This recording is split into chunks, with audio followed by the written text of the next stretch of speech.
আমার সাহাবীরা শোনো, তোমাদের মধ্যে কে এমন আছো যে এই কান কাটা মৃত ছাগলটাকে এক দিরহামে কিনে নিতে পছন্দ করবে? আচ্ছা, কেউ কিনে নিবে? এখন যদি আমি একটা মরা ছাগল নিয়ে এসে স্টেজে যদি আমি অ্যানাউন্স করি যে কে ছাগলটা নেবেন 1 টাকাতে, আপনারা নেবেন? নেবেন?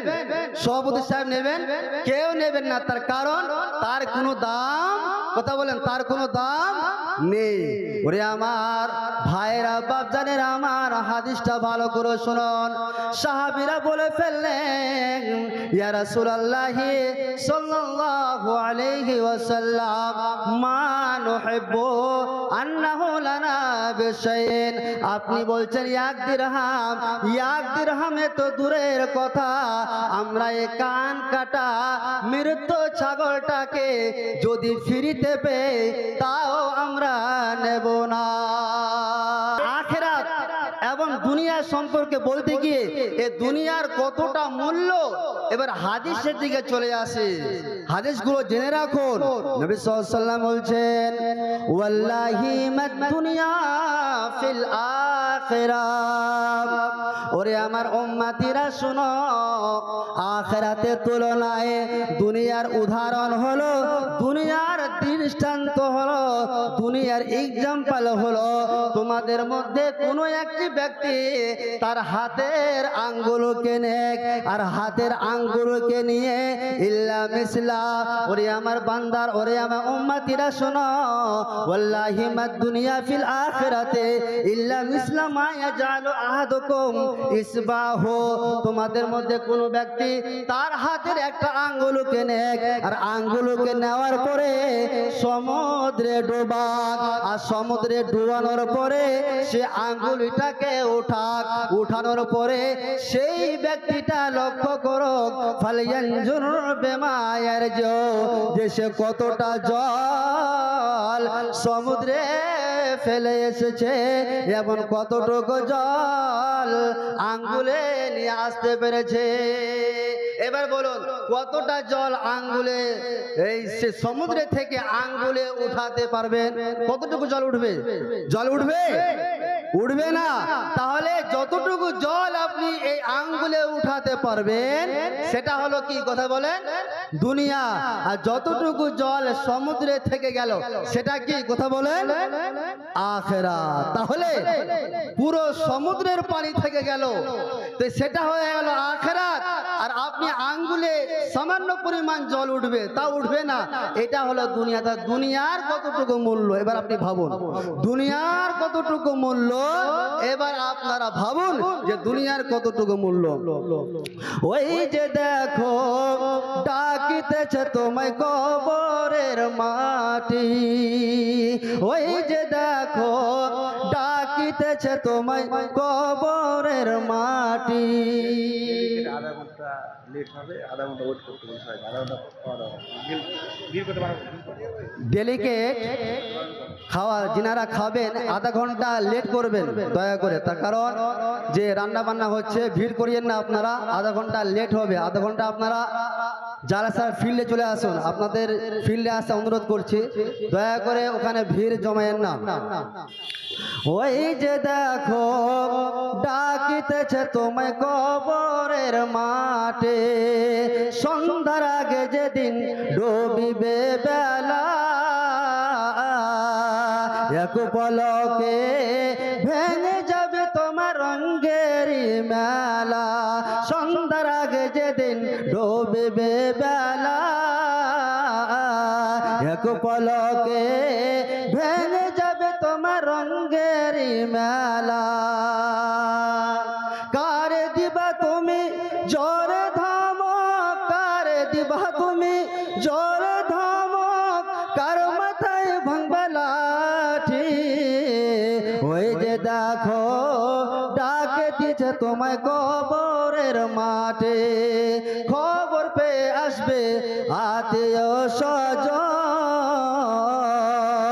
তোমারে চার পাশে বসে তারা করিবে কন্দন। খবর পেয়ে আসবে আত্মীয় স্বজন, তোমারে চার পাশে বসে তারা করিবে কন্দন সাজাইবে তোমায় মনের মতন সাজাইবে তোমায় মনের মতন কি সুন্দর পরিপাটি ওই যে দেখো ডাকিতেছে তোমায় কবরের মাঠে কারো ভরসায় আছর মন কিসের করো আশা এত সাদের গাড়ি বাড়ে ভেঙ্গে যাবে তোমার বাসা ও তোমার গোনা দিন রাইয়া যাবে ও তোমার গোনা দিন রাইয়া যাবে যৌবনে লাগবে ভাটি ওই যে দেখো ডাকিতেছে তোমায় কবরের মাঠে ওই যে দেখো ডাকিতেছে তোমায় কবরের মাঠে জি এবার চলে আসি এ দুনিয়া সম্পর্কে বলতে গিয়ে কতটা মূল্য রয়েছে সে সম্পর্কে হযরতে জাবের রাদিয়াল্লাহু তাআলা আনহুর একটা হাদিস আলোচনা করি তিনি বলছেন এক সময় নবী সাল্লাল্লাহু আলাইহি ওয়াসাল্লাম মাররা বিজাদিন আসাক্কা মাইয়াতিন বাপ জানেরা আমার ভাইরা আমার বন্ধুরা আমার মা ও খালারা আমার এই হাদিসটা ভালো করে শুনবেন হযরতে জাবের রাদিয়াল্লাহু তাআলা আনহু বলছেন একদা এক সময় নবী সাল্লাল্লাহু আলাইহি ওয়াসাল্লাম একটি কান কাটা মৃত ছাগলের পাশ দিয়ে অতিক্রম করছেন ছাগলটা কেমন বললাম মৃত্যু ছাগল মরা ছাগল সেই ছাগলের পাশ দিয়ে নবী সাল্লাল্লাহু আলাইহি ওয়াসাল্লাম চলে যাচ্ছেন সেই ছাগলটাকে নিয়ে নবী সাল্লাল্লাহু আলাইহি ওয়াসাল্লাম বললেন ওরে আমার সাহাবীরা শোনো আইয়ুকুম ইউহিব্বু আন্নাহা জালাহু বিদিরহামিন ওরে আমার সাহাবীরা শোনো তোমাদের মধ্যে কে এমন আছো যে এই কান কাটা মৃত ছাগলটাকে এক দিরহামে কিনে নিতে পছন্দ করবে আচ্ছা কেউ কিনে নিবে এখন যদি আমি একটা মরা ছাগল নিয়ে এসে স্টেজে যদি আমি অ্যানাউন্স করি যে কে ছাগলটা নেবেন 1 টাকাতে আপনারা নেবেন নেবেন সভাপতি সাহেব নেবেন কেউ নেবেন না তার কারণ তার কোনো দাম কথা বলেন তার কোনো দাম নেই ওরে আমার ভাইরা বাপজানেরা আমার হাদিসটা ভালো করে শুনুন সাহাবীরা বলে ফেললেন ইয়া রাসূলুল্লাহ সাল্লাল্লাহু আলাইহি ওয়াসাল্লাম মা নুহিব্বু আন্নাহু লানা বিশাইন আপনি বলছেন এক দিরহামে তো দূরের কথা আমরা এই কান কাটা মৃত ছাগলটাকে যদি ফ্রিতে পেয়ে তাও আমরা নেব না তখন নবী সাল্লাল্লাহু আলাইহি ওয়াসাল্লাম বললেন ওরে আমার সাহাবীরা শোনো ওয়াল্লাহি মাদ দুনিয়া ফিল আখিরা ওরে আমার সাহাবীরা শোনো ফাওয়াল্লাহি লা দুনিয়া আহওয়ানু আলাল্লাহি মিন হাজা আলাইকুম ওরে আমার সাহাবীরা শোনো তোমাদের কাছে এই দুনিয়াটা এই ছাগলটা এত ঘৃণিত হয়েছে তোমাদের কাছে এত এই মরা ছাগলটা ঘৃণিত হয়েছে যে মরা ছাগলটাকে তোমরা 1 দিরহামে তো দূরের কথা তোমরা ফ্রিতেও নিতে চাও না কিন্তু হে আমার সাহাবীরা শোনো শুনে রেখে দাও তোমাদের কাছে ছাগলটা নিকৃষ্ট হয়েছে বলে তোমরা নাও না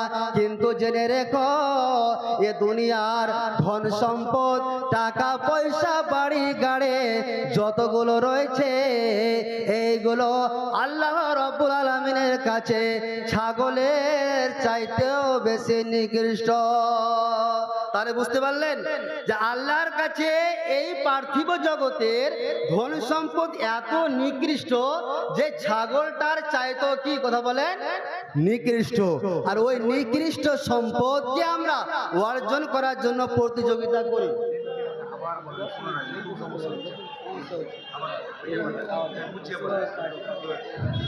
ভাইরা আমার বাপজানেরা আমার আপনাদের অনুরোধ করছি আপনারা দয়া করে টিকিট কাউন্টারে ভিড় জমায়েন না, 15 মিনিট আরো লেট হবে, রান্না হতে আরো 15 মিনিট লেট হবে, কাজে আপনারা সে টিকিট কাউন্টারে ভিড় জমায়েন না, প্লিজ এখানে চলে আসেন। তাহলে আমরা বুঝতে পারলাম যে দুনিয়ার এই ধন সম্পদের কতটা মূল্য, তাই তো? তো এই দুনিয়া, যে দুনিয়ার ধন সম্পদের মূল্য এতটুকু, সে দুনিয়ার ধন সম্পদকে আমরা পাওয়ার জন্য প্রতিযোগিতা করি না?